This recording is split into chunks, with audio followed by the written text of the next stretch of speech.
His philosophy was pretty simple. Life was a gift. We are given gifts to make a difference. It's important that each person make a difference. We're all here for many reasons, but you should take the gifts that you have and give them generously.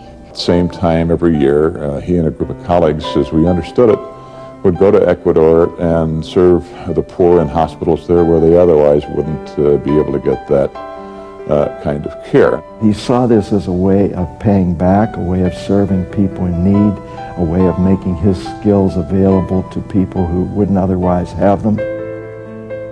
It was a bright, beautiful day, and I can see Sarah coming down the steps, and she saw me and she smiled because she was glad to see her minister, and then she looked over my shoulder and saw these other two doctors and immediately knew that I had come for another reason, and she screamed and said, "Oh no." And I said to her, "There's no easy way to do this, so I'm just going to tell you that David has died in Ecuador." I remember holding onto the stairwell and just screaming. And I looked at Carl and I said, "What am I going to tell these children?" And he said, "Sarah, when they're sitting in front of you, the words will come." I said, "Something very, very bad has happened to Daddy, and he died last night in his sleep. It's a very awful thing. It's a very sad thing. But I want you to know that he loved you, and I loved you, and I'm not going anywhere."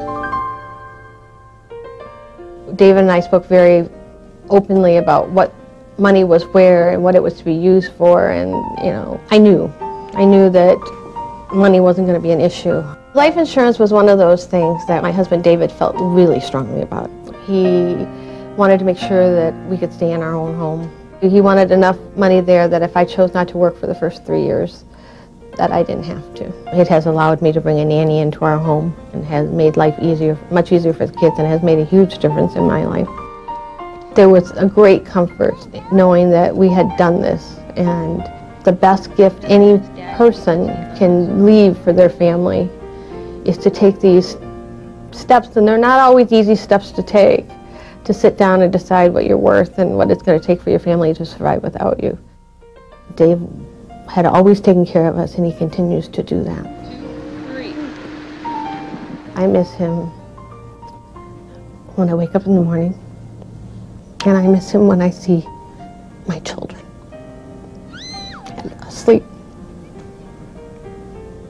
Every night I go in there and I think, wow, boy am I lucky, look what he's missing.